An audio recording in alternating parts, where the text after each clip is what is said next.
eh,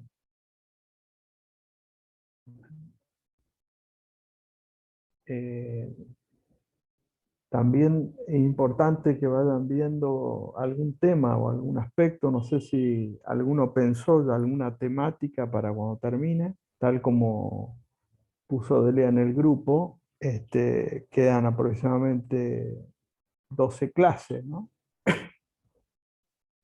Y la idea es que al final eh, eh, elijan un tema para hacer un trabajo sobre la base de lo que ustedes consideren o la temática que consideren pertinente, ¿no? Que no sea muy extenso y tampoco una reproducción de temas, sino más bien una visión desde el punto de vista del tema que ustedes eligieron, hacer un análisis sobre eso, ¿no? Que puede ser sobre un tema que haya, no haya, que tenga ley, no tenga ley, o un caso de jurisprudencia. Eso depende este, de cada uno, ¿no? Por eso digo, no sé si alguien pensó alguna temática de los que hemos visto o de los que vamos a ver, ¿no? Estuve pensando filiación, Sí, la identidad dinámica e identidad estática. O sea, cómo se va desarrollando y todo eso, porque pareciera como que ahora está bastante complejo el tema. sí, Entonces, hemos tenido varios casos, o más, creo que hemos charlado todos varios casos de donde empezamos a hablar del tema de filiación y la filiación es como que está muy en el aire. No, no porque la ley esté en el aire, ¿no? Pero es como un claro. cambio para adaptarse Claro, al cambio.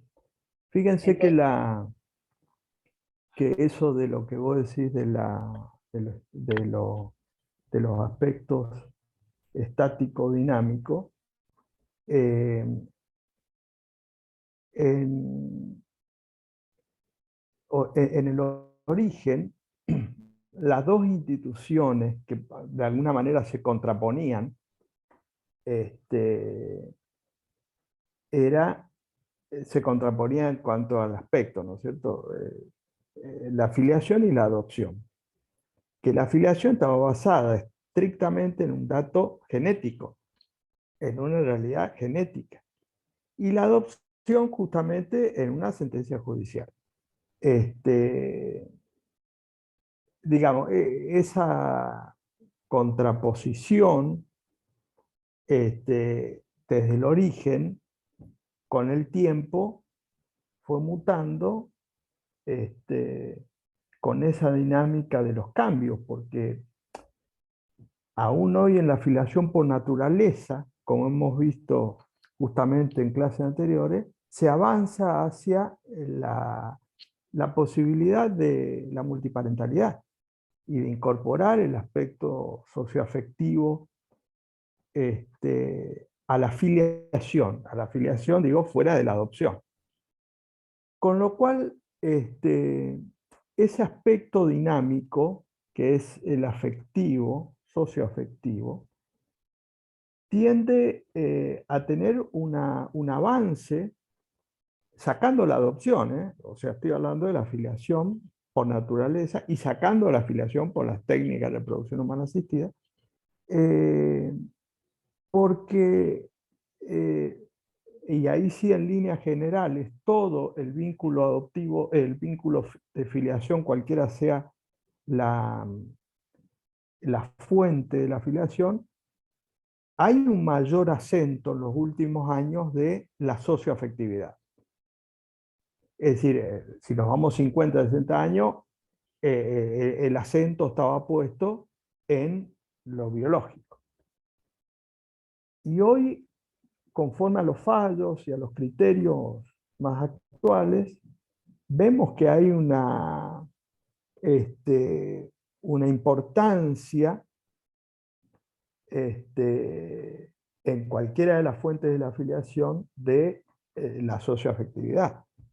Digo la socioafectividad porque en la adopción, que después ahora vamos a empezar a ver lo de la adopción, fíjense que vamos a ver fallos en las cuales no se dan los requisitos legales, se puede decir muchas veces, y se estructura sobre lo afectivo en el vínculo ya construido. Pongo dos ejemplos. Uno con respecto al registro de aspirantes.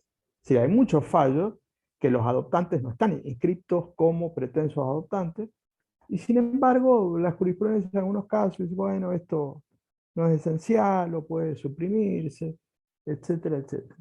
O por ejemplo, en el caso de las entregas directas, que está prohibido en el 611, hay muchos fallos judiciales que dicen, bueno, en este caso, en realidad, y dada la construcción de un vínculo afectivo que se ha dado entre los guardadores y el niño o la niña, se convalida eso. Es decir, ¿qué quiero decir con esto?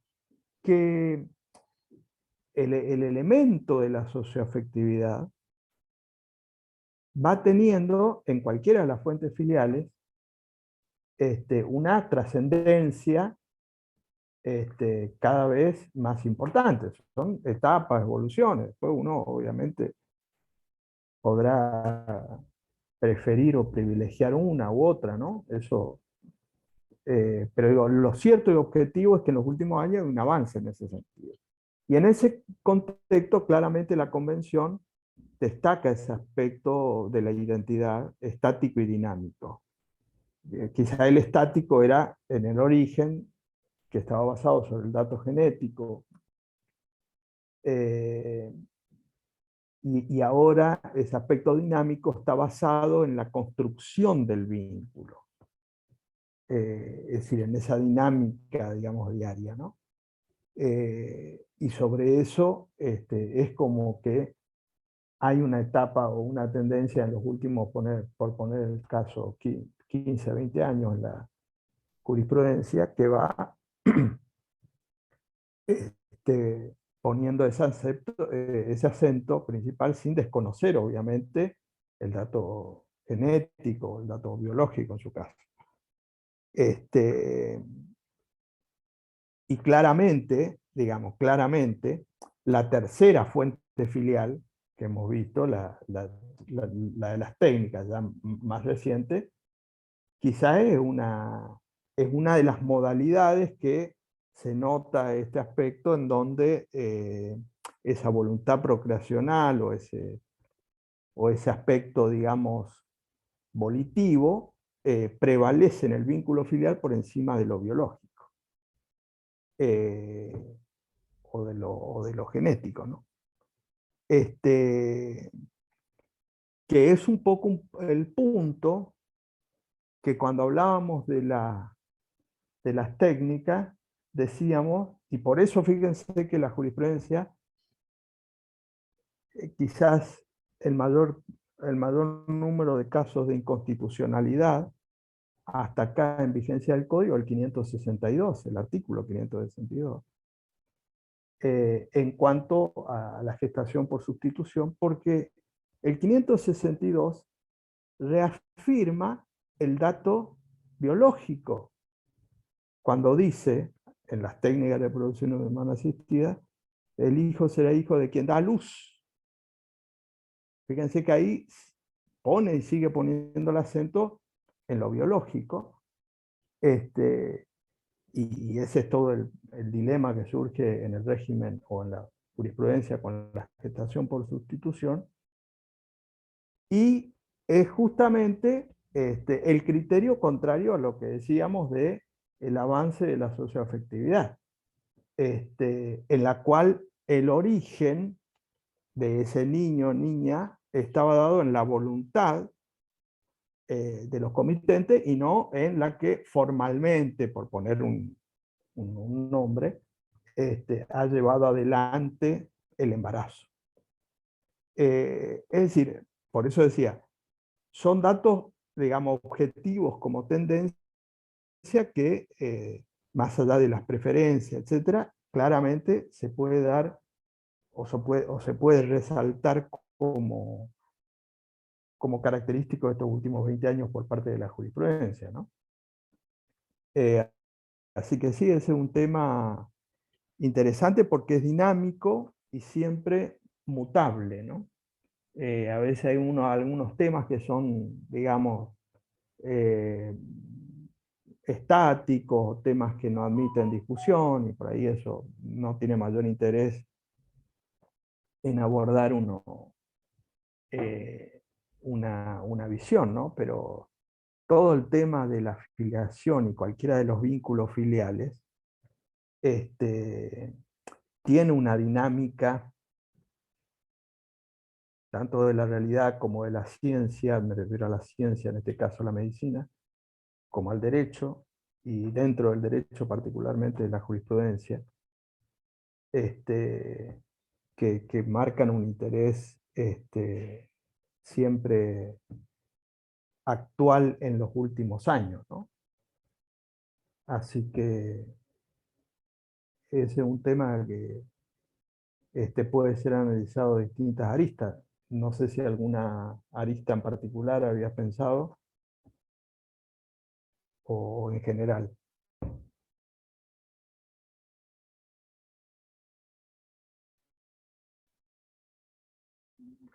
Gabriela, digo. No me podía desmutear, ahí estoy. Ah, No podía, le daba y no podía. En sí, realidad yo estaba pensándolo, bueno, desde el lugar de la socioafectividad y de la falta o sea, de la falta. No hay una falta, pero cuesta mucho el tema de reconocimiento de la socioafectividad, al menos en algunos lugares. Hay como un tabú con el tema de la entrega directa y es como muy... Entonces yo pensaba encararlo desde el lado de la socioafectividad en las situaciones donde no hay familia, o sea, generalmente en los casos de medidas y demás, donde la socioafectividad no es reconocida por el temor al planteo de la prohibición de la entrega directa. Entonces pensaba encararlo desde ahí, porque en realidad es importante reconocer que las familias, acá se manda, acá en el interior se manda a hacer tutela a todo el mundo, y en realidad no es lo mismo una tutela que una adopción. Y aunque sean los tíos, los mandan a hacer una tutela. Y como a veces hablan las asesoras, dicen, bueno, pero en realidad igual lo va a heredar.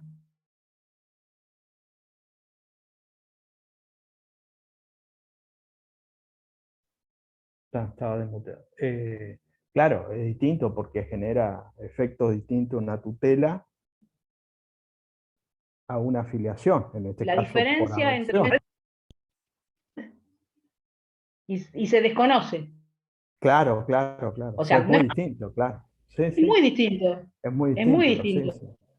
sí. Tal cual. Sí, No es lo mismo. Uno es vínculo filiatorio y el otro es otro tipo de vínculo. Entonces, a veces nos encontramos con que incluso se termina una medida excepcional, por ejemplo, y cuando van a pedir una adopción le dicen, no, no, adopción no, va tutela.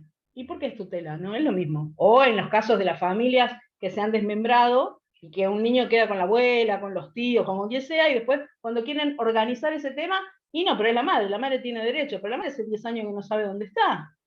Y bueno, pero no claro. importa, y va a tutela. Y entonces es como que no se está reconociendo, está costando reconocer que las familias no son las familias comunes, al menos en algunos lados. Yo creo que debe haber lugares donde hay un poco más de apertura. Acá cuesta la apertura. Por eso de ahí de ahí lo pensaba plantear. Está bien, sí, sí, sí, está. ¿Quién más? ¿Algún otro tema? ¿Alguien pensó? Doc, a mí me estaba gustando mucho el tema de la desigualdad que produce la atribución de la vivienda convivencial con la atribución de la vivienda conyugal a la finalización de la relación, Sí, pero pensada desde el punto de vista de los hijos, ¿no? Cómo el código hace una discriminación entre los hijos habidos del matrimonio y los hijos habidos de una unión convivencial en este tópico, ¿no? sí, sí. Estoy viendo algunos fallos y me estaba gustando un poco pensar en ese tema para escribir al final. Sí, hay un fallo que no sé si tenés del juzgado 92 de FAMA, No, en la no. cual justamente la concubina o la conviviente, cesada la unión convivencial con hijos de la unión, pidió la atribución de la vivienda en los términos del ¿cuál es? 524. 24 o Sí, 26, no me acuerdo. 24 o 26. Sí. Sí, 526. Bueno, pide la atribución de la vivienda. Y el conviviente era propietario, obviamente. El conviviente alegó que sí, se daban todos los elementos del 526, pero pidió el cumplimiento del plazo máximo del 526. ¿No es cierto? O sea, aceptaba esa situación, pero alegó en el expediente, concretamente, el plazo que dice el 526, en este caso a una De vivienda. 2 años. Claro, de 2 años. Y ahí el juzgado formalmente no declara la inconstitucionalidad del 526, pero dice que es inaplicable el inciso A, o sea, mediando hijos, cuando dice si tiene a cargo el cuidado de hijos menores de edad, es inaplicable el inciso A en relación al plazo.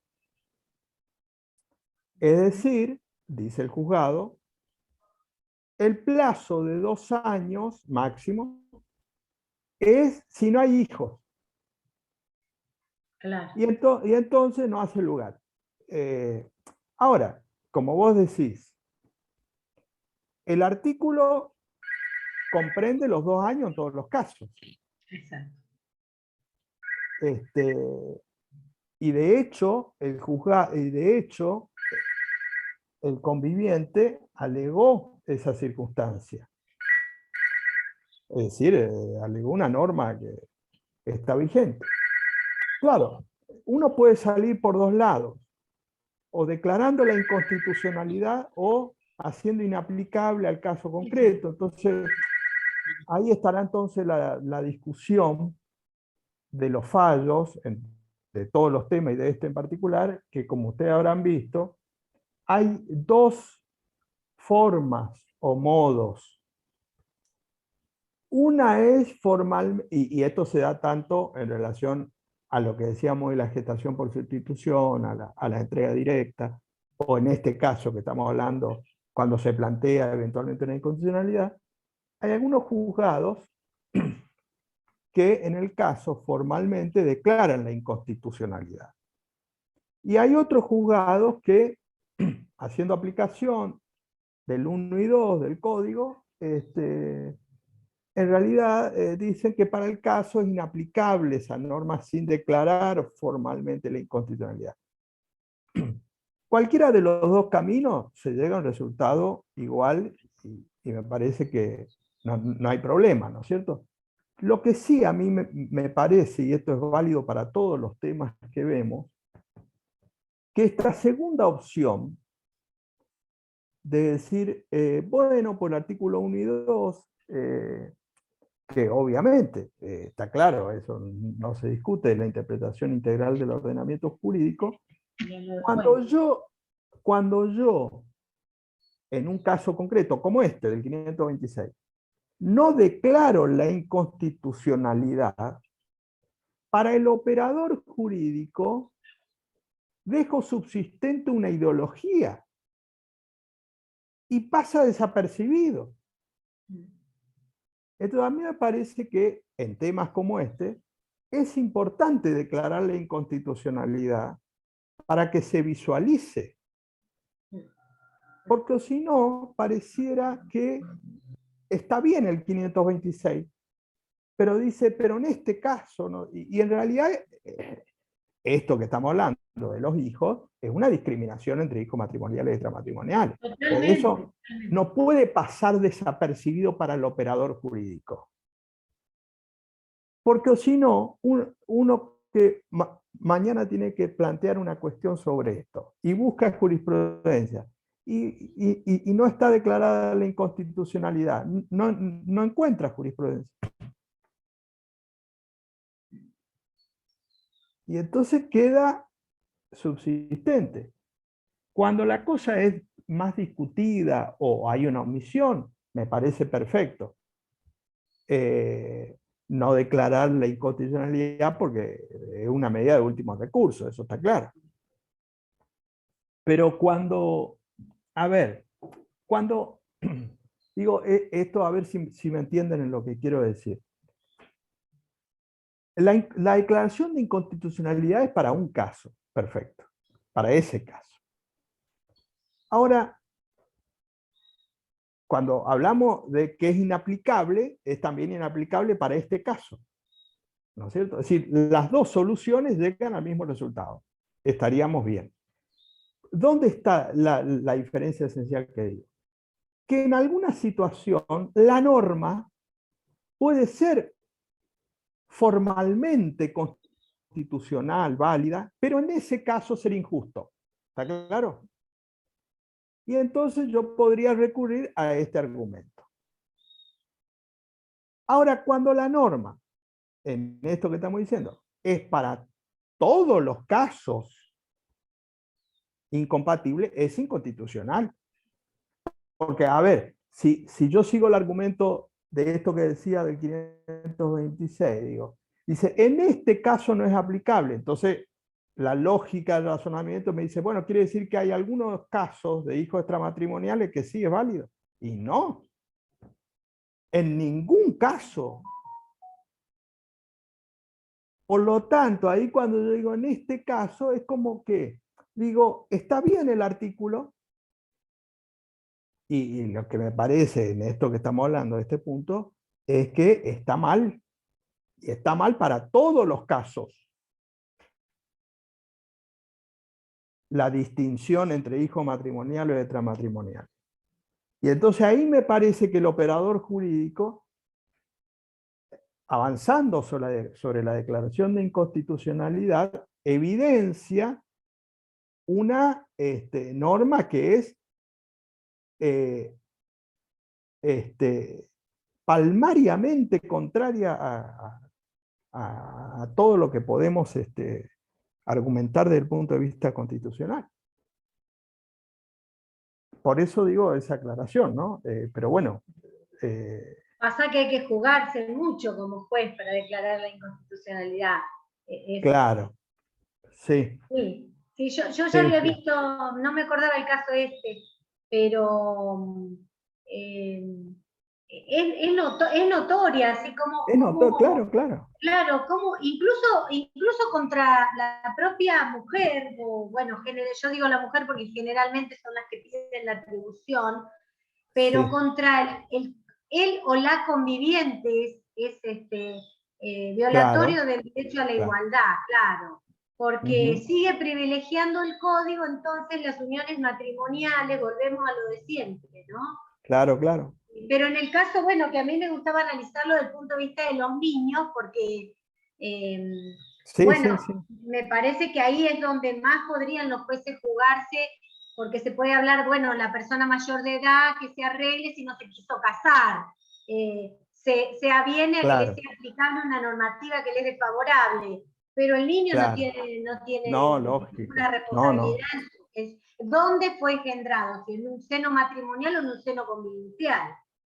Claro, claro, claro. Claro, por eso eh, en la esencia está puesta la discriminación.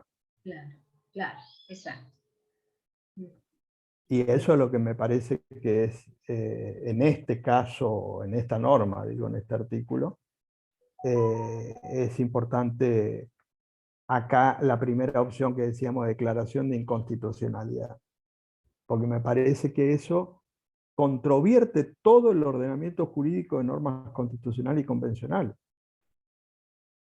Y no me imagino ningún caso de un niño que sí sea discriminado.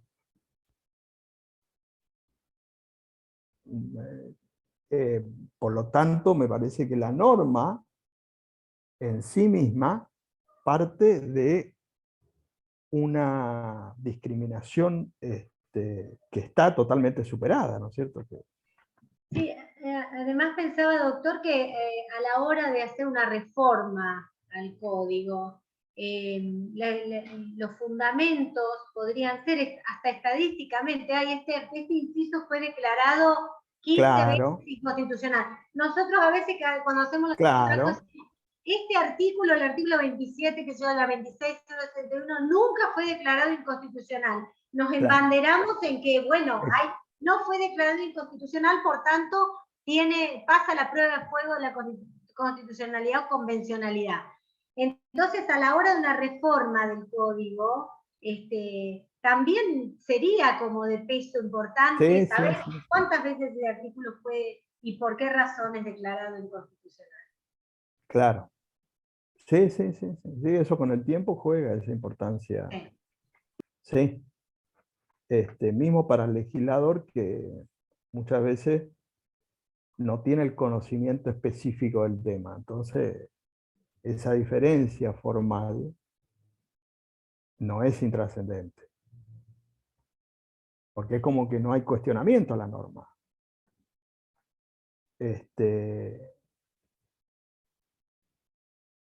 Porque, por ejemplo, en el caso,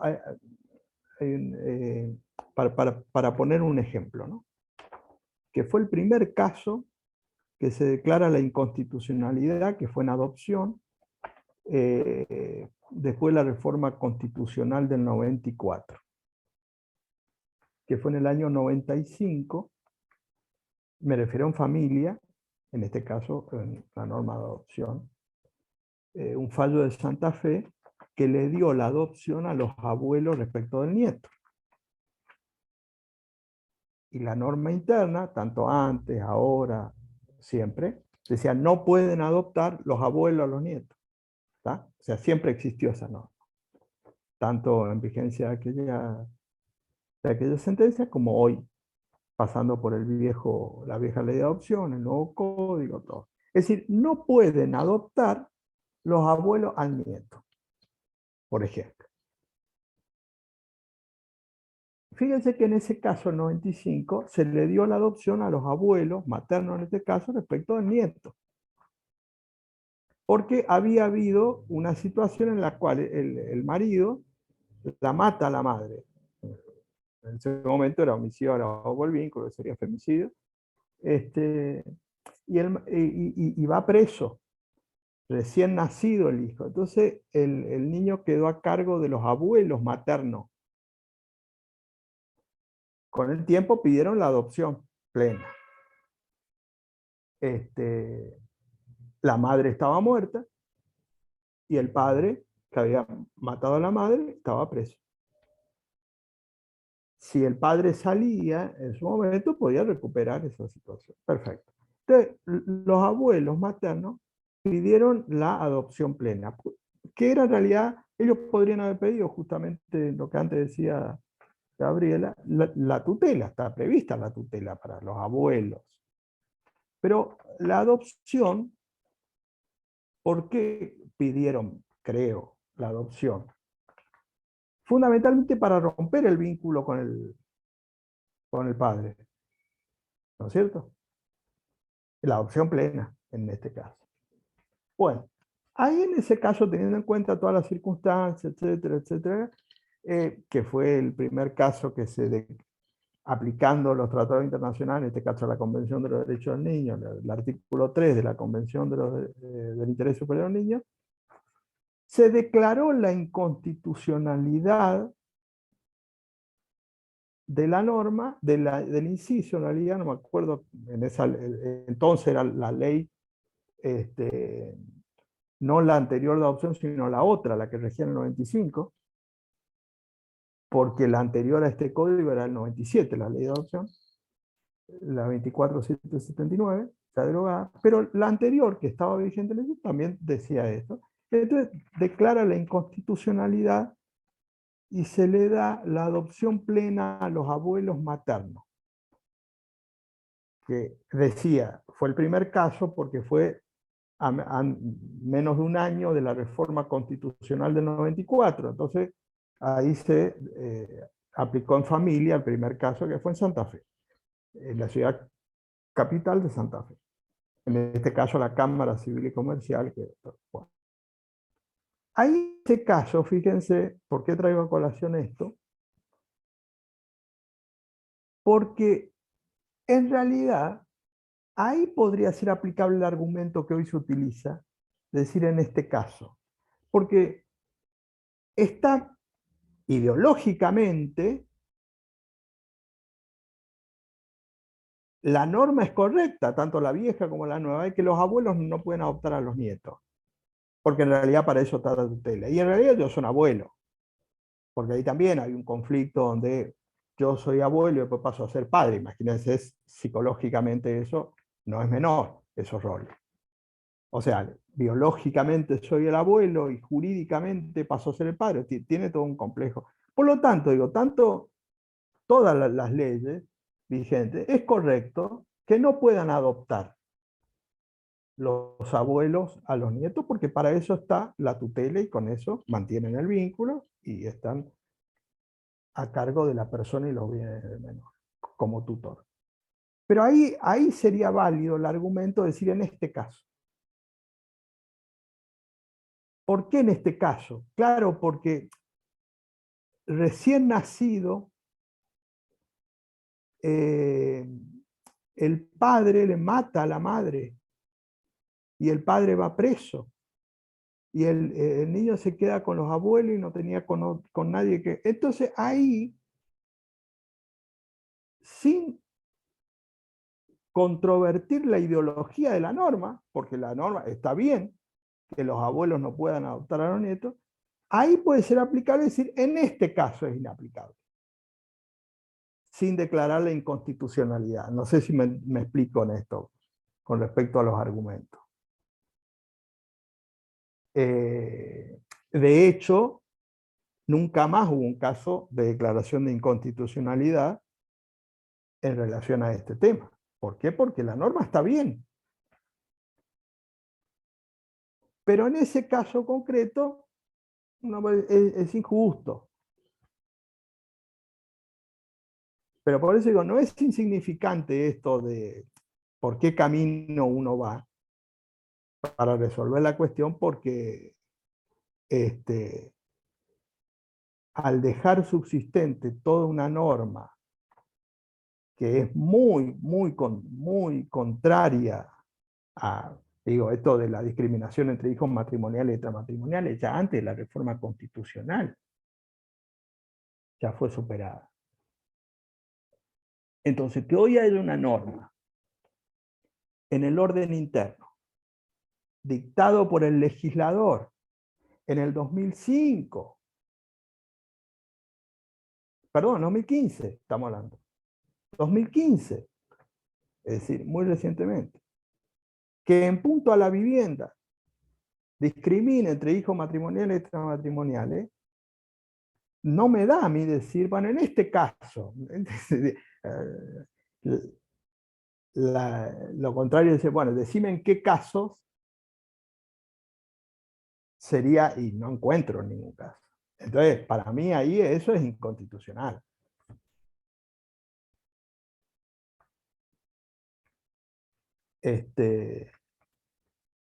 Pero ahí estaría entonces la discusión de este doble camino, digamos.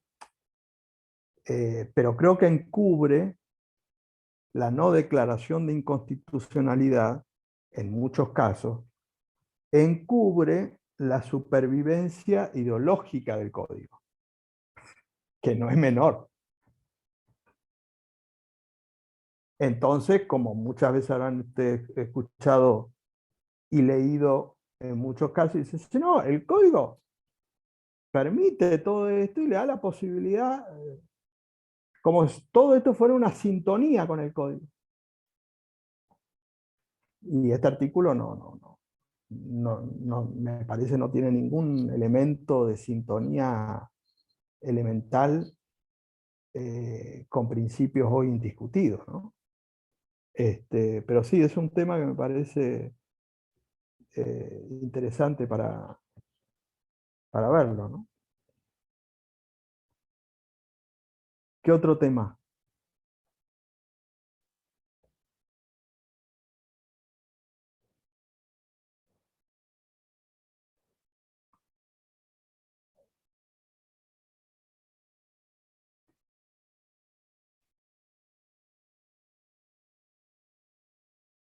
¿Alguien más pensó en algún tema?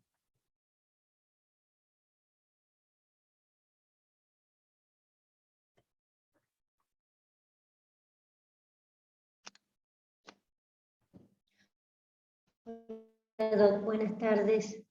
Buenas tardes. Yo he estado pensando en qué pasa con los alimentos con una persona con discapacidad. Buenas tardes.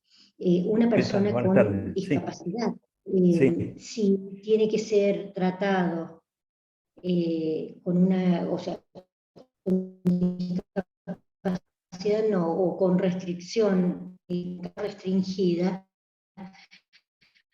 cómo debemos tratar, tenemos que tratar entre parientes, o, o si los tenemos que tratar con las limitaciones propias de la restricción y las características que tenga, porque si tenemos una curatela, Sí. estamos prácticamente hablando de una persona absolutamente incapaz.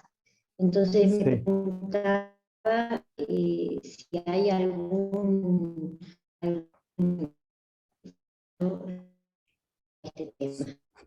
Se corta. No sé si todos escuchan, pero se corta. A ver si enseguida puede volverla. Mientras tanto, ¿alguna otra persona?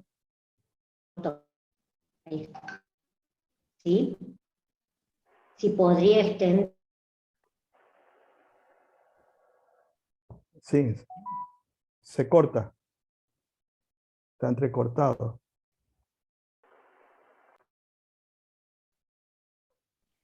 Ahí está.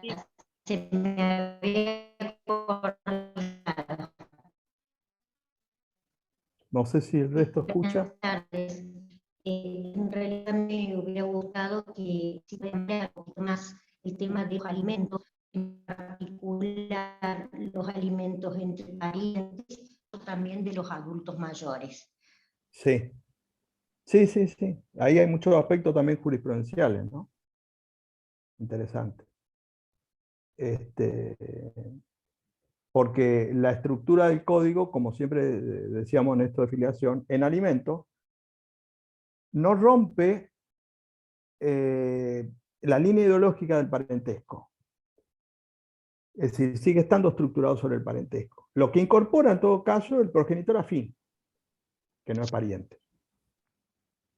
Pero los alimentos siguen estructurados sobre un vínculo de parentesco y no afectivo. Y la convención, estamos hablando del año 1989, la Convención de los Derechos del Niño ya había avanzado en alimentos en relación a todo aquello que están a cargo de hecho, más allá de derecho, que sería el parentesco. Ahora, si nosotros vemos las normas de alimentos, en este caso estamos del código, cuando habla de los parientes, el 537, el 538 y 539. O sea, entre quienes se deben alimentos, es como el código de Vélez, entre parientes. No avanza ahí sobre el aspecto socioafectivo. Y en realidad la jurisprudencia tiene, en estos 5 o 7 años, casos de alimentos que se han dado en relación a vínculos no estrictamente del parentesco. Incluso uno de Paraná que se le dio a los tíos que no están dentro del orden legal. Es decir, son parientes, pero no están obligados. Se hizo lugar a los tíos. Es decir, el 537, el 538, con respecto a los obligados alimentos, mantiene la esencia del Código de Vélez. Es decir, los parientes, hasta un límite muy restringido. Porque fíjense que el 539 dice, 538, perdón, 530, el 37 dice parientes, ascendiente, descendiente, hermanos y nada más. O sea, en línea descendente, en línea ascendente y en línea colateral solamente los hermanos. Dice, ¿y los tíos? No. ¿Y los primos? No. Y en el parentesco por afinidad, el 538, como en el régimen anterior, dice, entre parientes por afinidad, únicamente se den alimentos los que están vinculados a unidad recta en primer grado.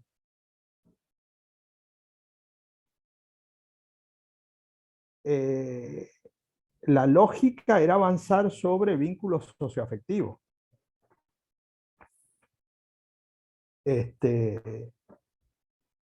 Y ahí se nota, por eso digo, saco el caso del progenitor afín, que sería un ejemplo, que está claro que tiene obligación alimentaria, pero que porque es la pareja o el conviviente o el cónyuge del padre o la madre, ¿no?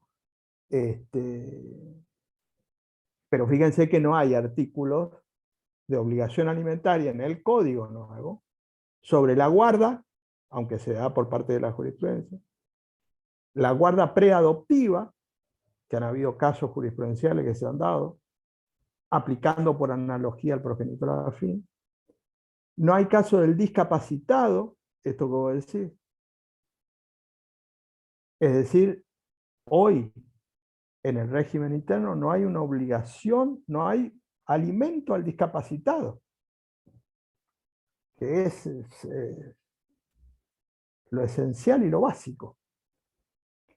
La jurisprudencia anterior al código, ya en el 2005, 2006, hay un artículo ahí, después les paso un artículo mío, que hay jurisprudencia que le da alimento al discapacitado, por normas convencionales.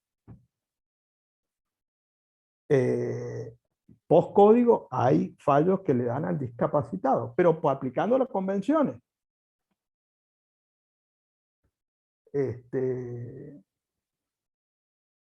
Porque la estructura mantiene fuertemente la esencia de lo que decíamos recién del parentesco.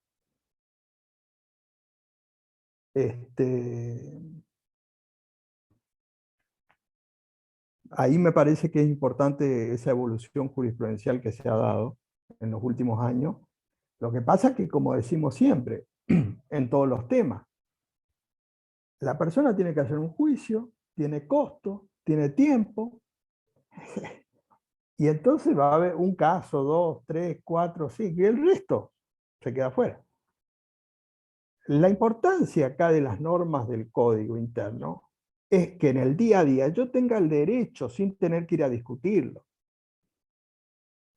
Porque si me tengo que ir a discutirlo para ese acceso a la justicia, ya tengo que tener un abogado, tengo que querer hacer un juicio, tener que los costos, los tiempos, para que en el mejor de los casos una sentencia me reconozca. Es distinto a si yo administrativamente ya me reconoce el código y voy y lo reclamo al derecho. A ver, un hijo no tiene que ir a juicio para que para tener alimento respecto de el padre. El juicio es porque el padre no le paga, que es otra cosa. Pero no es que tiene que ir a discutir si el padre le debe alimento. Le debe alimento.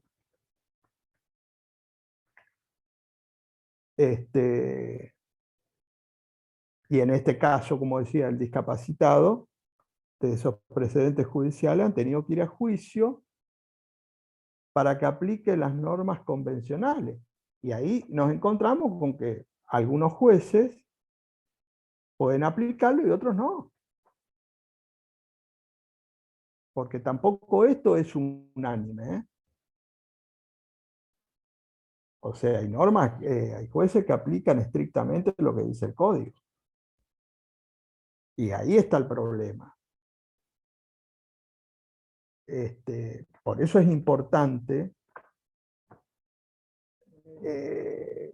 el reconocimiento de derechos por parte de un código. El reconocimiento de derechos sin que yo tenga que ir a discutir. Porque si voy a discutir si tengo el derecho, es porque ya no me reconoce el derecho.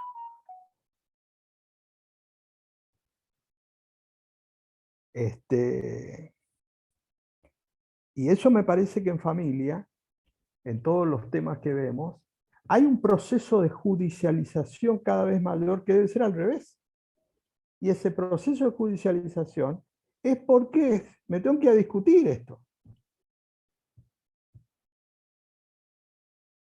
El avance en realidad de las leyes internas es bajar esas normas convencionales, constitucionales, operativamente al reconocimiento sin que se tengan que discutir.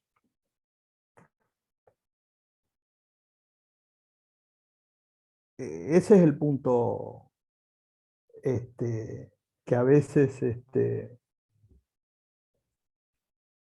marca la línea entre esto que decíamos de la importancia, digamos, que tenga una norma ya reconocida este derecho y otra que me tenga que ir a discutir. Hay muchas cosas que, como vemos, tiene que quedar claro que yo tengo que ir a discutir a la jurisprudencia.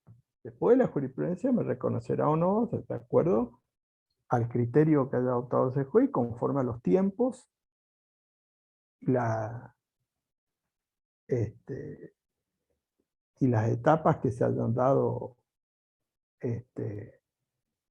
en las distintas instancias, ¿no es cierto? Y digo esto porque justamente cuando nosotros decíamos, cuando veíamos filiación, las técnicas, decíamos, bueno, ya se declaró un montón de casos de declaración de inconstitucionalidad de la gestación por sustitución. Entonces muchos dicen, bueno, la gestación por sustitución en el derecho argentino está admitido. Ojalá. Y si no, pregúntenle a ese que tiene el expediente en la corte, que sigue teniéndolo, de la gestación por sustitución hace más de 6, 7 años. Esa persona hoy tiene una incertidumbre sobre el vínculo filial de los mellizos, que ya debe tener 7, 8 años, no sé, ya están en la escuela, en la cual se planteó la gestación por sustitución. Hizo lugar, en primera instancia, la Cámara revoca y después se fue a la Corte y ahí quedó el caso. Es decir, estamos hablando, en el derecho argentino hay una pareja de hombres que tienen mellizos a su cargo y que todavía no saben si la gestante es la madre o ellos son los padres. Tuvo forzosamente, después del juicio, uno que ir a reconocer, uno, para por lo menos tener título.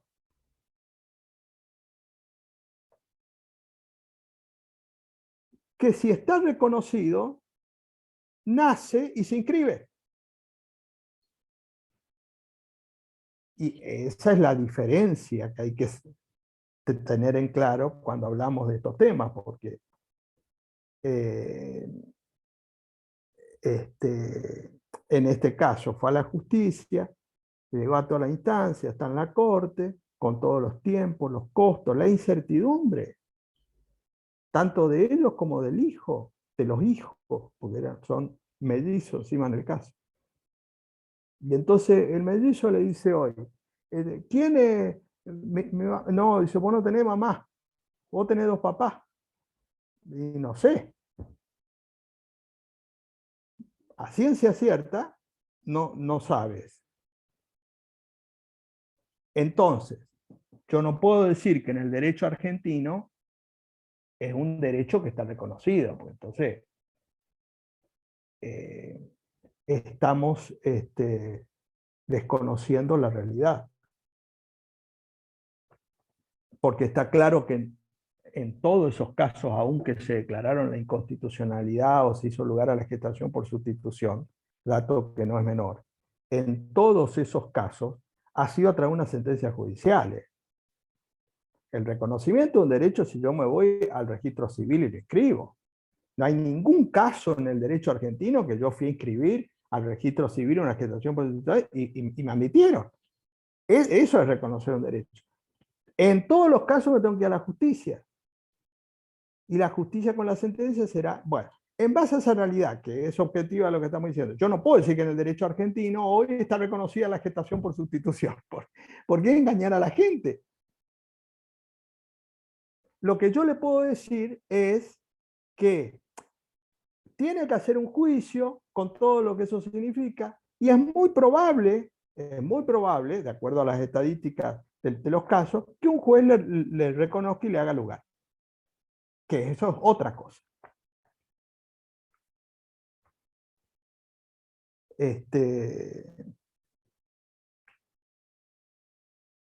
Y ese proceso de judicialización en vivienda, en alimentos, en uniones convivenciales, en filiación, en responsabilidad parental, etc., es muy grande. Las leyes internas, y para eso deben estar, tienen que ser mucho más fácil para la gente. No dar tantas vueltas porque le decimos, sí tiene este derecho, pero hay que hacer esto, y dice, pero esto no era tan fácil.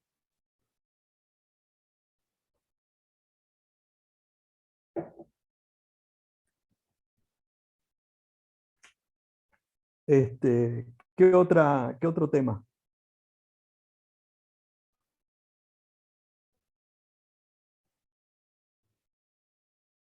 Si alguien pensó en algún otro tema.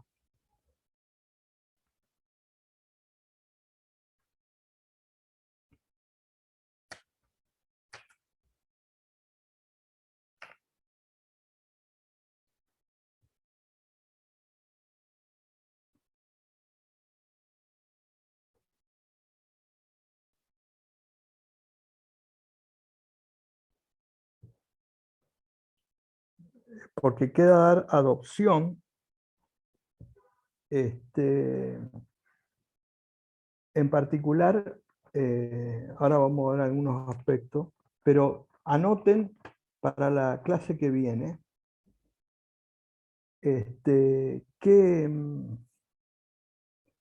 ¿cómo ven ustedes respecto a la adopción con respecto a la edad del adoptante y del adoptado? Es decir, ¿cómo ven ustedes de quiénes podrían o deberían adoptar con respecto a la edad? Y respecto del presunto adoptado o pretenso adoptado, ¿a qué edad les parece que debiera comprenderse la adopción? ¿No? Más allá de la ley, sin perjuicio de la ley, porque obviamente la ley da una solución concreta, pero digo, analizado específicamente por parte de ustedes, ¿cómo lo verían a eso? Con respecto a la edad del adoptante y del adoptado. La segunda cuestión que sería interesante que lo piensen para debatirlo es ¿cómo ven ustedes el tema de la residencia? Siempre en la adopción estamos hablando, ¿no? En concreto sobre lo del 600, el artículo 600, como todos saben, bueno, tanto antes como ahora, hay un plazo mínimo que hay que cumplir de residencia para ser adoptado. ¿Cómo lo ven a eso? Y si ven alguna diferencia con el régimen anterior o actual. La residencia mínima para ser adoptante. Y tercero, ¿cómo ven ustedes el tema del registro? El registro de adoptantes. que ya estaba y sigue estando obviamente, y que tiene que ver también con el 600, porque el artículo 600 que dice, se encuentra inscripta en el registro adoptante, ¿no? ¿Cómo lo ven eso? ¿Qué aspectos positivos o negativos pueden marcar o señalar, ¿no? Esto que decíamos de la dinámica de las instituciones se ve claramente en el primer artículo de adopción, en el concepto, que no es intrascendente, porque ahora el código define o da un concepto sobre adopción. Y entonces dice el 594. La adopción es una institución jurídica que tiene por objeto proteger el derecho de niños, niñas y adolescentes a vivir y desarrollarse en una familia que le procure los cuidados tendientes a satisfacer sus necesidades afectivas y materiales, cuando estos no le pueden ser proporcionados por su familia de origen. Fíjense que es muy interesante porque este concepto de adopción es un concepto clásico de adopción que ya no responde ni siquiera al régimen actual. Porque acá quedan en este concepto dos situaciones que ya estaban y siguen estando, que es posible la adopción y que no comprende. Uno es la adopción a los mayores de edad. Ustedes saben que antes y ahora, en la adopción, excepcionalmente se puede adoptar a un mayor de edad. Es decir, tanto antes como ahora, antes digo el código anterior, la ley anterior en realidad de adopción y la actual, dice, la adopción debe ser menor de edad, o sea, 18 años. Antes era 21, antes. Ahora mayor de edad 18. O sea, niños, niñas y adolescentes, como dice el 594. Los derechos de niños, niñas y adolescentes, es decir, ¿quiénes pueden ser objeto de una adopción? O sujetos en realidad de una adopción, personas menores de edad. Ahora, en el derecho argentino, tanto antes como ahora, existe la posibilidad de adoptar a un mayor de edad.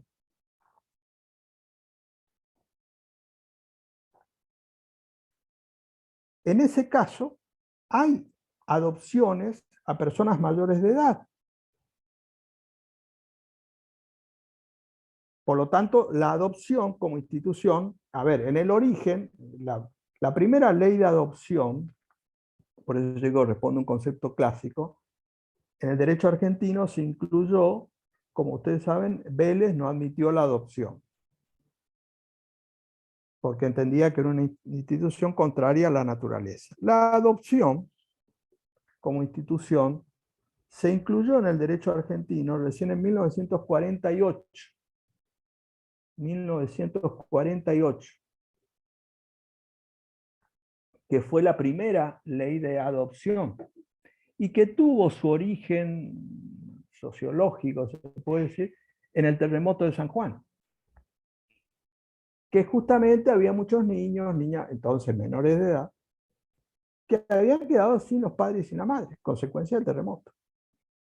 Eso había dado lugar a crear lo que fue la primera ley de adopción, incluir o introducir en el derecho argentino la adopción.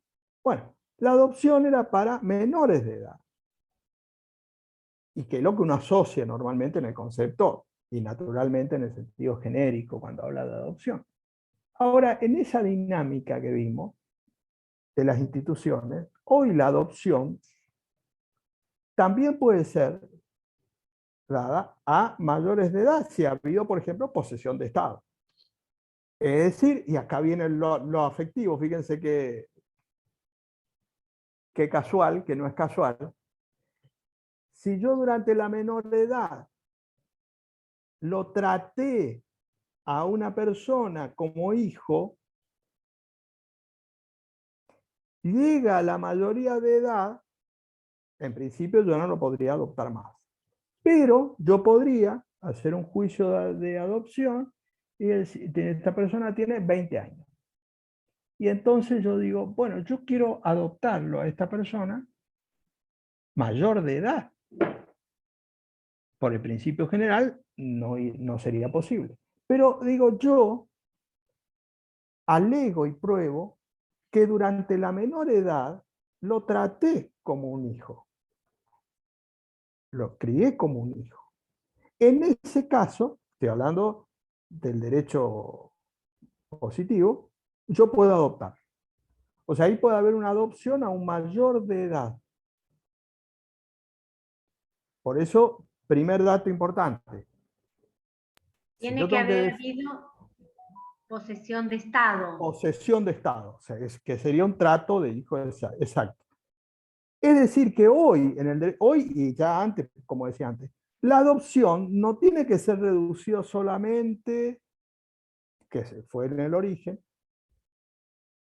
para personas, niños, niñas, adolescentes, o sea, menores de edad, sino que la adopción legalmente es posible adoptar a un mayor de edad en estas condiciones. Primer dato. Ahí fíjense que en el concepto dice niña, niño, adolescente. Entonces digo, pareciera que no hay, y sí, se puede adoptar. Ese es el primer elemento, digo, que hay que destacar que no está en la definición. Y el segundo elemento, también muy importante en relación a lo primero que decía Gabriela hoy de lo socioafectivo, es que ya en el derecho argentino, antes del código, y ahora con el código extendido incluso a una hipótesis, existe la adopción de integración. Y la adopción de integración está basada en un dato socioafectivo. Antes solamente era para el hijo del cónyuge, ahora también para el hijo del conviviente.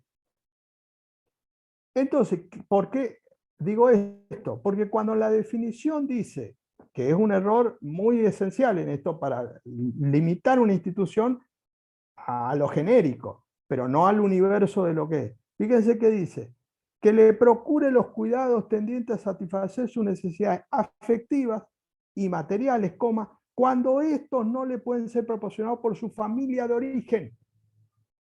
Esa es la hipótesis clásica de la adopción. Pero en la adopción de integración, que vamos a ver en unas clases posteriores, no es imprescindible, por ejemplo, yo me caso con una mujer que tiene un hijo, o me voy a convivir con esa mujer que tiene un hijo. Y ese hijo tiene un padre biológico, ya sea que fue cónyuge o conviviente o está matrimonial. Y el padre biológico existe, cumple los roles materiales, cumple los roles afectivos, y sin embargo yo lo puedo adoptar por integración. Es decir, y esto es muy importante, no tengo que reducir la adopción a esa situación en la cual el niño está en situación de abandono, que es la hipótesis común, obviamente.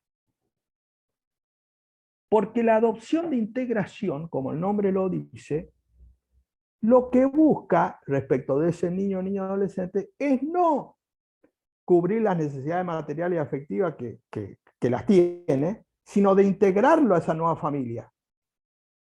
Y por lo tanto, perfectamente puede seguir teniendo un padre biológico, incluso que cumpla con todas sus obligaciones aún de alimento, y no le impide al cónyuge o conviviente adoptar.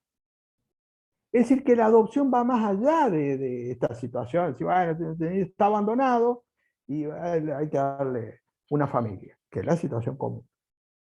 Acá hay una institución que es muy importante, que es la adopción de integración, en la cual se basa en otro parámetro y que es admitida por la ley, si estamos hablando de... Entonces, cuando yo en el concepto del 594 defino la adopción, me quedé con un concepto estático de adopción, que fue la del origen. Porque hoy hay dos situaciones no intrascendentes en las cuales existe la adopción legal y no está basado en esto.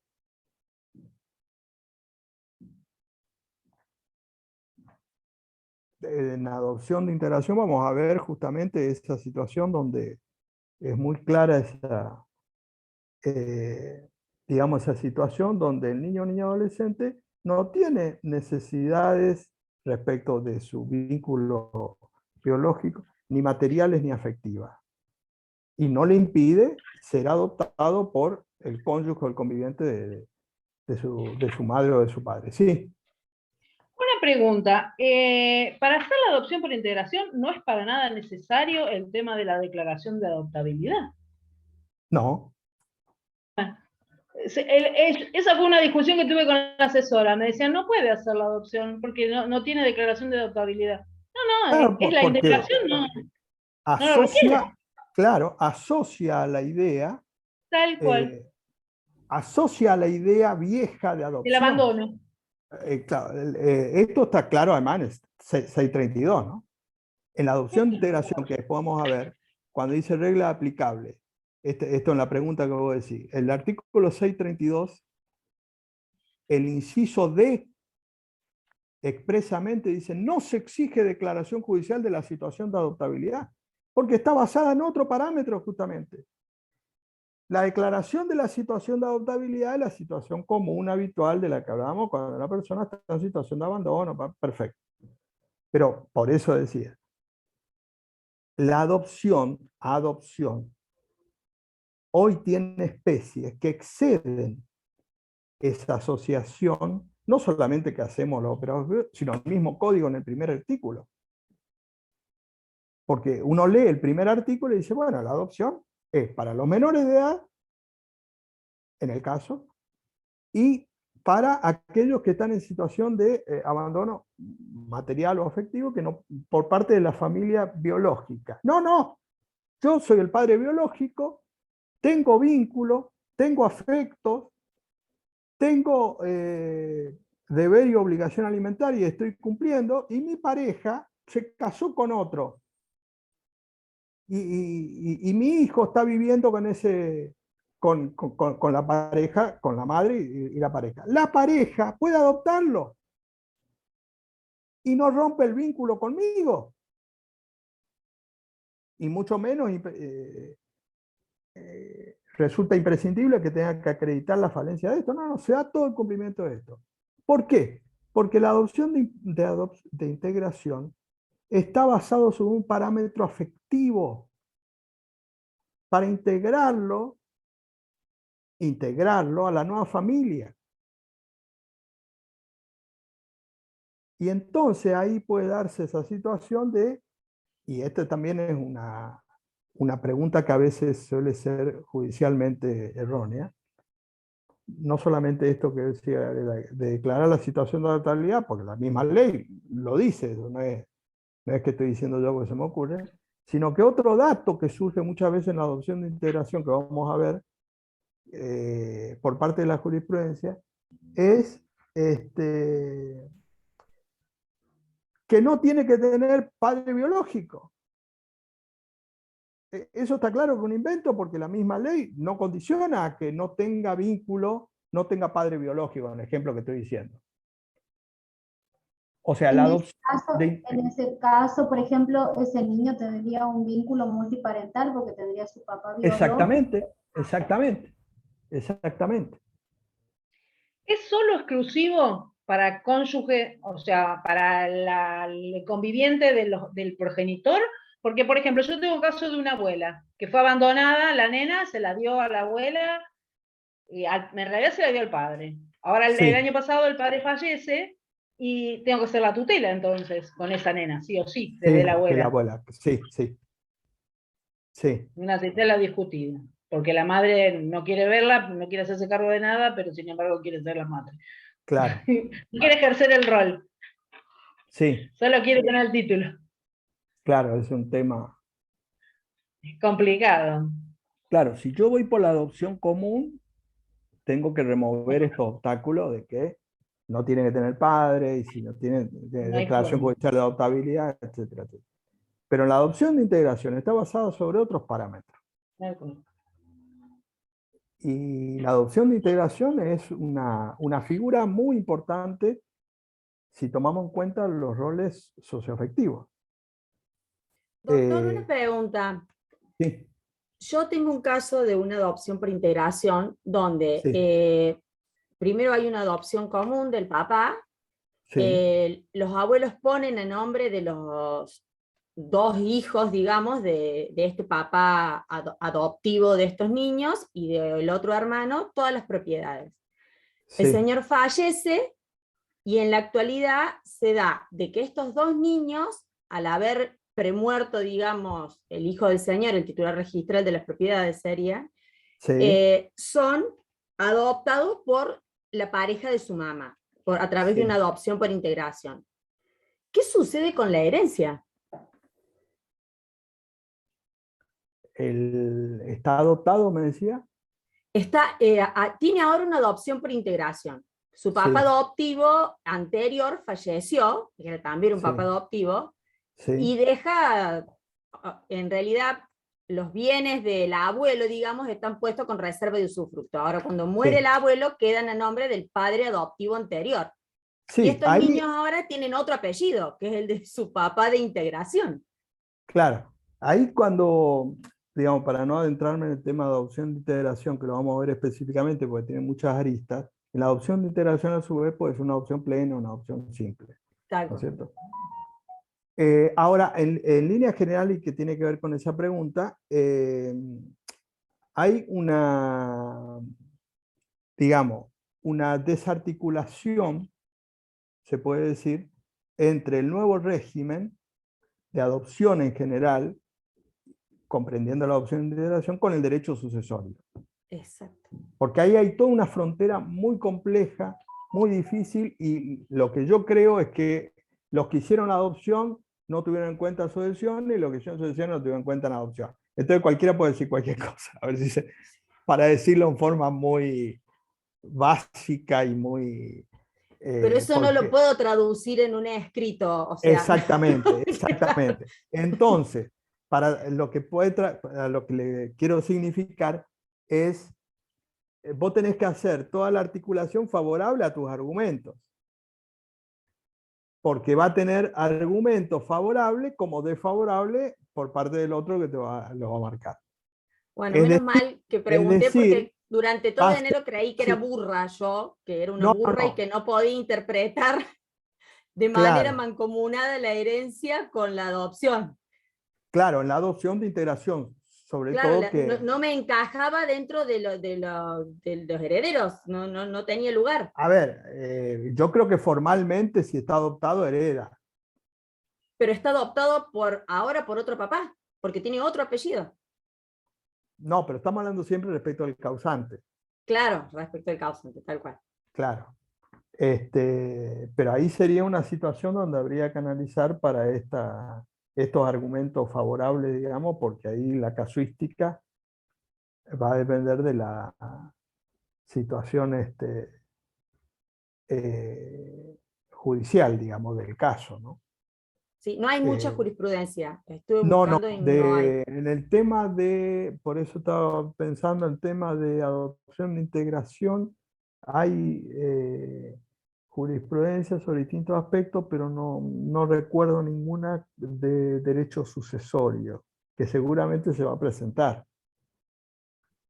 Espero no tener que hacerlo Pero yo. claro, sí. Pero ahí es, bueno, la adopción de integración yo creo que es una institución muy importante que no está tan utilizada porque no está tan difundida. Exacto. En esto, en el origen que decíamos recién, está vinculada a esto, que si la gente y el operador jurídico, y el 594 con más razón, sigue focalizando la idea de la adopción respecto a la situación clásica. Lo que pasa es que acá todavía... Y hoy hay una una diversidad de la realidad, de parejas que conviven un tiempo con hijos, sin hijos, etc. Que ahí, adopción de integración, es un tema sociológicamente muy interesante que no se recurre porque la gente desconoce, no porque no quiera, porque No solo tendría desconoce, sino un montón porque de derechos. se Tendría. hacen cantidades industriales de reconocimientos complacientes. Exacto. Se recurre mucho a situaciones. Reconocimiento complaciente. Claro, claro, Que hay después todo. vienen los problemas, porque ahora me Después separé, vienen ¿y los ahora qué hago? Hubo una colega, estoy hablando de una colega, que fue al tribunal a decir, no, bueno, pero en realidad yo me separé y ahora quiero que deje de tener el apellido del padre. Digo, pero escúchame, colega, el reconocimiento es complaciente. Vos le permitiste que reconociera sabiendo que no era el padre. ¿Por qué no hiciste una adopción por integración? O lo que fuere, pero no reconocimiento complaciente. Y no está criticado, es más, los registros civiles del interior, no sé por todos lados, pero al menos por acá, los registros civiles ni siquiera entienden si es el padre o no. Dicen, ¿usted lo viene a reconocer? Sí. ¿Qué edad tiene el chico? 15. Ay, ¿lo reconoce ahora? Sí. Bueno, listo, y lo anota. Y es una locura esto. Ahí viene todo un problema después sociológico que se desencadena de las mismas partes o del propio hijo. Obvio. O del propio hijo. Sí. No hay conciencia.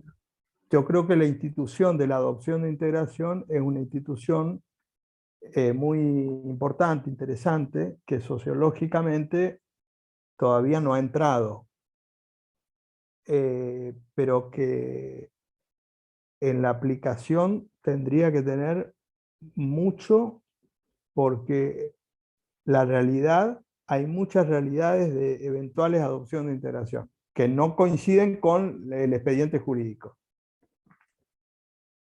Es más, fíjense que en la dinámica sociológica del código se ha desarrollado más la figura del progenitor afín en los planteos judiciales, ¿no?, que en la adopción de integración.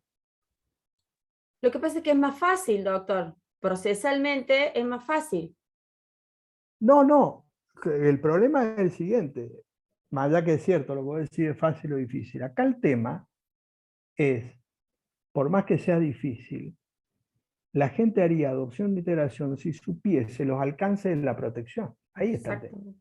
Que es lo que desconoce. Y la gente le huye el proceso, esa es la realidad. Claro. Entonces queda enmarcada en el progenitor afín.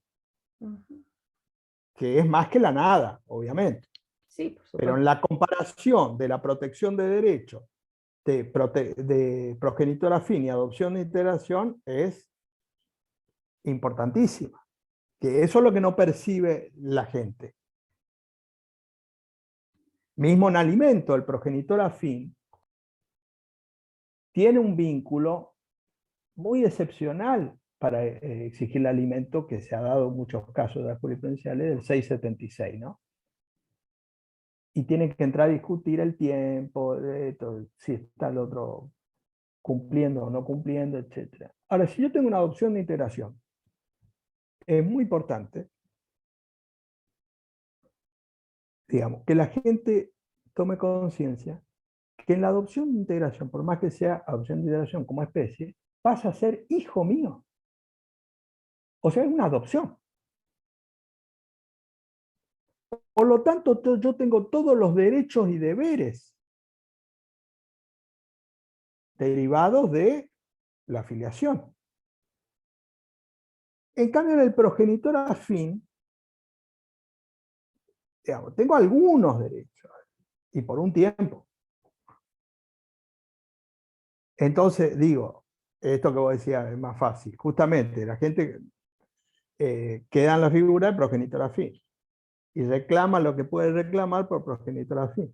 Porque si hubiese tomado los recaudos, por más que tuviera que hacer un juicio, si ve cuáles son las ventajas, habría muchos casos de adopción de integración.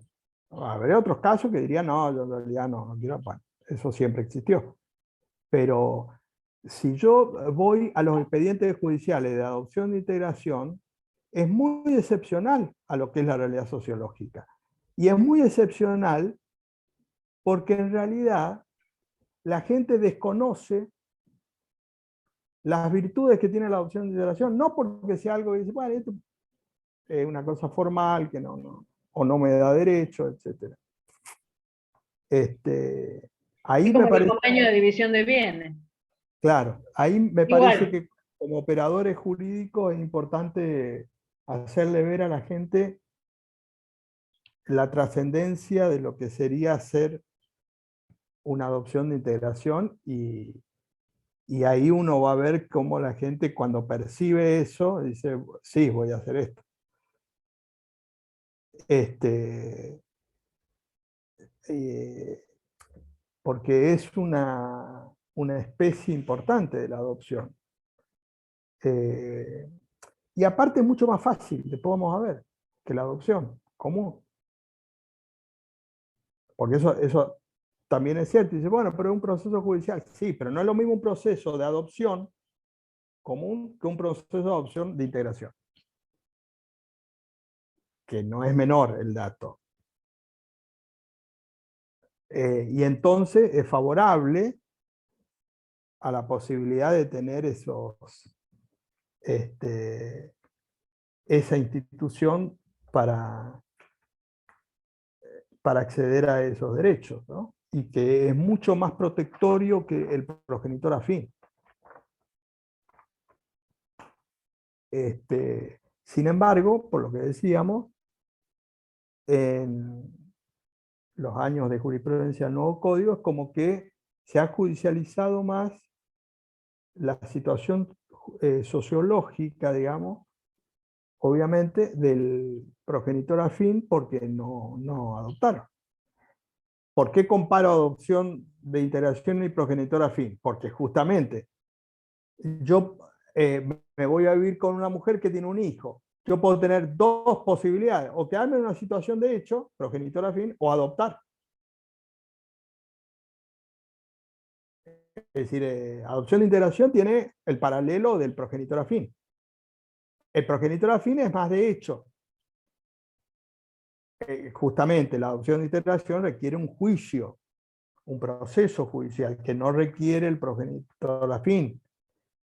Pero bueno, en eso originariamente una persona puede decir, no, hay que hacer un juicio, no.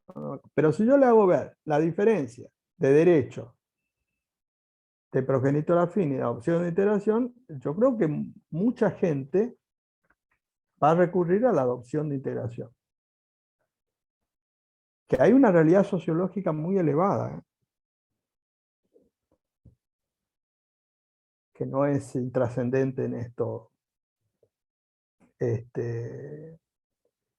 Debiera haber mucho más casos de adopción de integración, mucho más casos.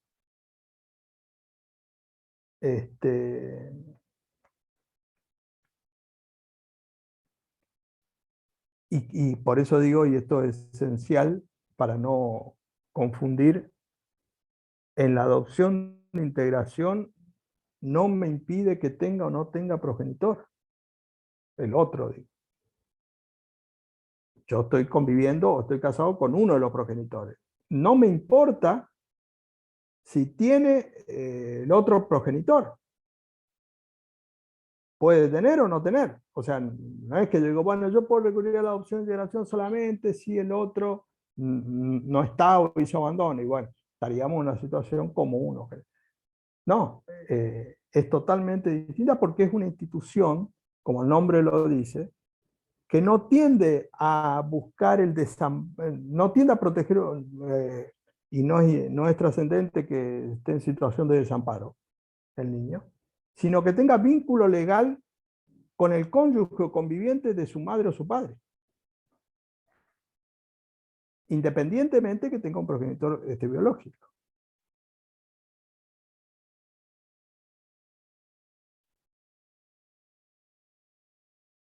Que acá también se da vamos a decir, una situación no advertida por el código.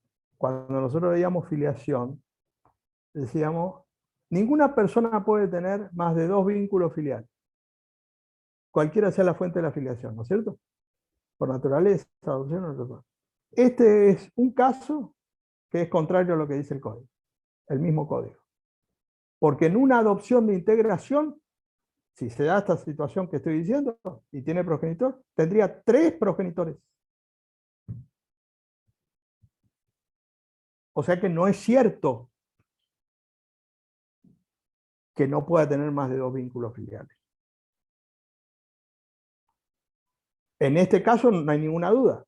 Y si en este caso no hay ninguna duda, ¿por qué no permitir desde el origen que pueda tener 3, como vimos los casos de declaración de inconstitucionalidad del 558? Por lo tanto, podemos tener la responsabilidad parental, el que adoptó por integración, el cónyuge o conviviente y el padre, en el caso que estoy diciendo, el padre biológico. Que es muy distinto al progenitor afín, porque el progenitor afín está en otro rango. Los progenitores son 2, no obstante el nombre, porque uno dice progenitor afín, en realidad justamente progenitor afín no es progenitor. En términos legales, digo, no hay ahí filiación. El progenitor afín es una institución autónoma. La adopción de integración sí hay filiación. O sea, es una diferencia esencial. Porque yo paso a ser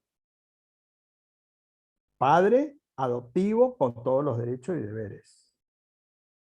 El progenitor afín no pasa a tener la responsabilidad parental. Tiene algunos derechos y deberes que nacen de la ley, del título de la adopción de integración, justamente que está establecido en el código.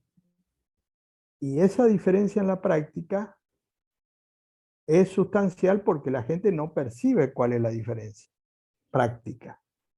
Y la diferencia práctica es abismal, ¿no?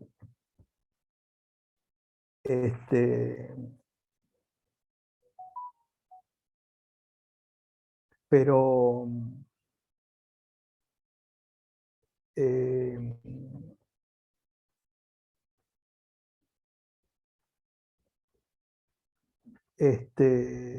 hay una, en la adopción, me parece que hay una, también para la próxima clase,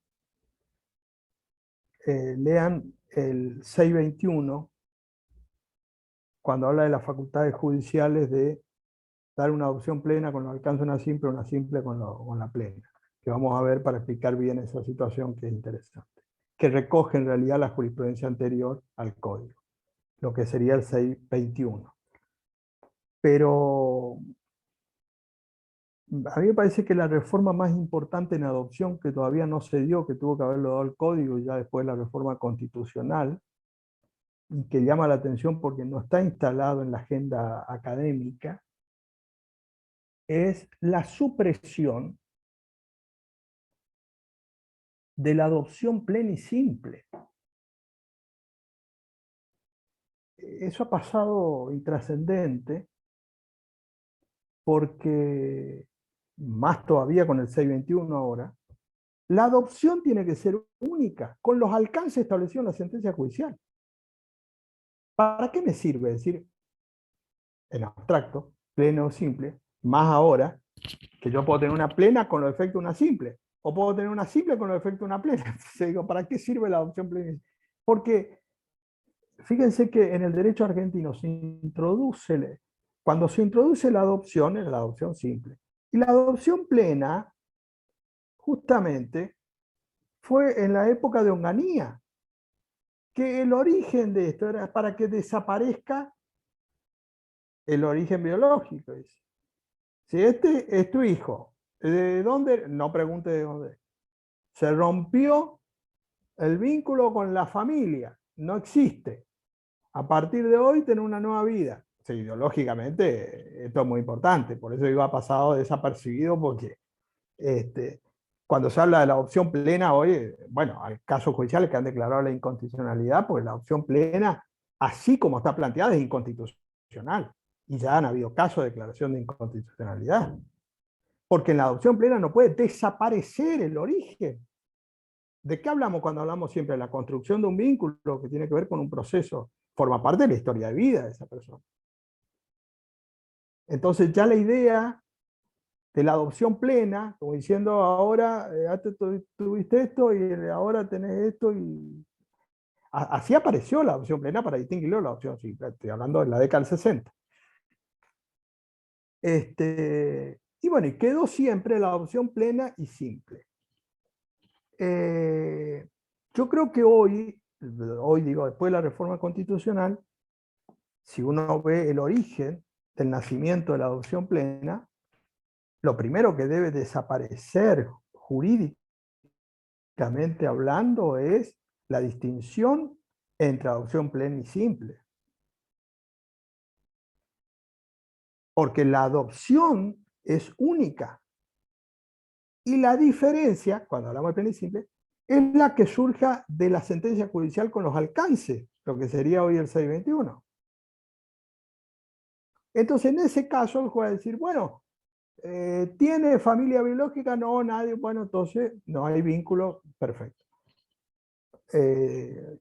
¿Tiene un abuelo que tiene un régimen de visita? Subsiste, perfecto el vínculo. Pero no categorizar en abstracto, como viene el origen, de plena y simple, porque además sobrevive ese error ideológico, se puede decir, sobrevive a algo que ya fue declarado en el régimen anterior, que tenía también y que sigue teniendo acá, que uno dice, bueno, ¿cuál es la diferencia entre adopción plena y simple? Fundamentalmente que la plena es irrevocable y la simple es revocable. ¿Y por qué? Digo, tan es así, por eso digo que la jurisprudencia ha declarado la inconstitucionalidad de la irrevocabilidad de la adopción plena ya en el viejo sistema. Que son parámetros que siguen subsistiendo, porque el 624, en el régimen actual, dice, la adopción plena es irrevocable. Y después la adopción simple, dice, la adopción simple es revocable. Y entonces dice, bueno, en el estado actual,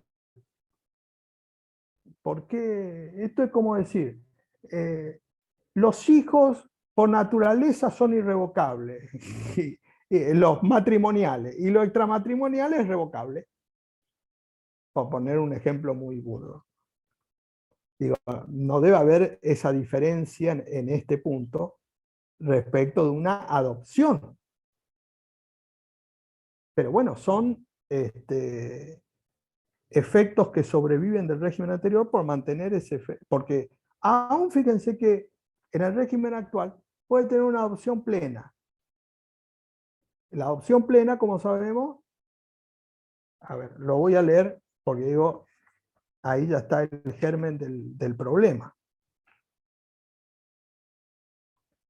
El 620 del actual código distingue la adopción plena, la simple y la adopción por integración. Y dice la plena, la adopción plena confiere al adoptado la condición de hijo y extingue los vínculos jurídicos con la familia de origen, con la excepción de que subsisten los impedimentos matrimoniales.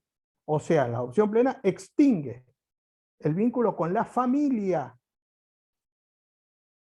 de origen.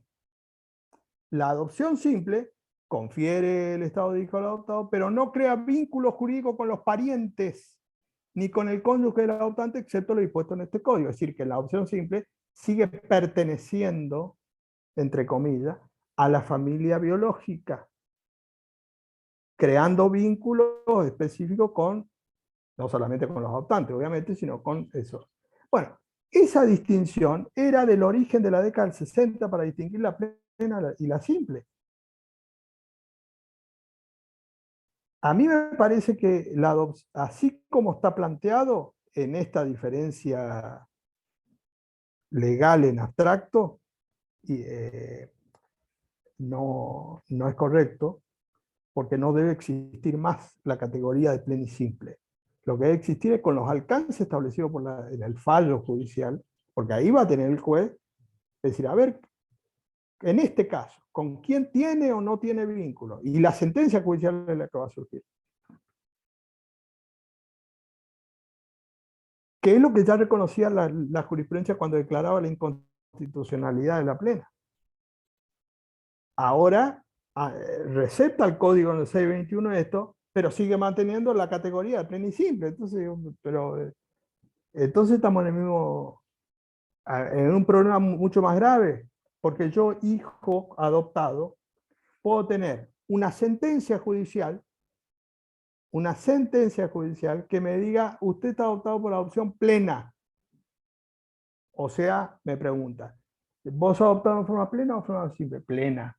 Pero la sentencia judicial, es decir, en la plena, extingue los vínculos con la familia de origen.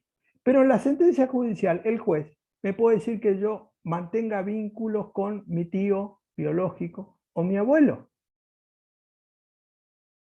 Entonces, en ese caso va a haber una contradicción. Porque si yo voy a tenerme por la adopción plena como categoría, se produce la ruptura del vínculo. Sin embargo, el juez en esa sentencia me dice, no, pero sin embargo vos tenés la plena, pero no va a producir la ruptura. Bueno, ¿qué es lo que tiene que desaparecer? La plena y la simple. La pregunta sería, ¿para qué hablamos de plena y simple? En abstracto, ¿no? Es el juez el que tiene que establecer los parámetros y los alcances en la sentencia de esa adopción. La adopción es una, yo soy adoptado, con los alcances establecidos en la sentencia judicial. Ahí yo creo que hay que avanzar, quizás como operador jurídico, en plantear la inconstitucionalidad de la categoría de adopción plena, categoría en abstracto, de la adopción plena o simple, remitiéndonos al origen del derecho argentino de cómo nació la adopción plena. Y ahí ya todos se van a dar cuenta de lo que estamos hablando. Pero bueno, sin embargo, subsiste, digamos, eso y quedó ahí, digamos, con esto de las facultades judiciales, que es lo que quería que lean para la próxima, para analizar, porque tiene que ver con algunas situaciones que es muy importante, esta facultad del 621, porque son efectos que el juez puede dar, los efectos contrarios. Fíjense qué contrasentido, porque yo, si fuera juez, digo de sentido común, le estoy dando a la adopción plena con los efectos de una simple. Y esto me hace acordar a Borges, cuando decía, los abogados inventan las clasificaciones y no entienden nada, porque dice que en la clasificación, en el género, es acá o acá y me sirve para distinguir. Pero los abogados dicen, están en esto, pero también pueden estar en esto. Entonces dice, las clasificaciones no sirven para nada. En este caso lo que quiero decir, si la clasificación es plena y simple, ¿qué sentido tendría decir, es plena, pero tiene los efectos de una simple? O es simple y tiene los efectos de una plena. Entonces, ¿para qué sirve entonces que me diga que es plena o simple? Que no es, digamos, intrascendente, pero que queda como, que yo creo que en una futura reforma habría que suprimir esa categoría, porque plantea esas diferencias, como esto y la irrevocabilidad, que digo que ya se planteó varias veces la inconstitucionalidad, porque es lógico. Digo, ¿por qué? A ver, una filiación por naturaleza es una cosa, por adopción es otra cosa, y por las técnicas de reproducción humana asistida es otra cosa. Entonces, por adopción, por una sentencia judicial, me creó un vínculo filial. La pregunta es, en el estado actual, no en el origen, que tenía otro sentido, en el origen, nos tenemos que poner de acuerdo si la adopción es revocable o es irrevocable. Entonces uno dirá, bueno, para mí debe ser irrevocable, para otro revocable. Esa discusión es válida. Ahora, el sistema legal nuestro dice, no, depende. Si la adopción es plena, es irrevocable. Y si la adopción es simple, es revocable. ¿Cuál es el sentido de la justificación? Totalmente abstracto, arbitrario.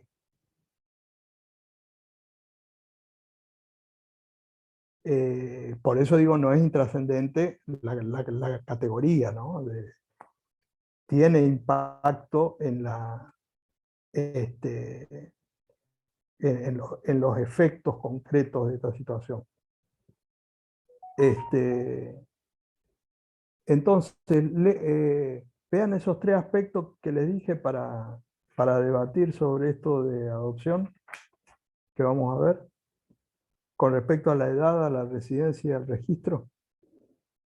¿Qué aspectos, digamos, a favor o en contra verían ustedes respecto de estas situaciones? ¿Mm? ¿Seguimos entonces el viernes?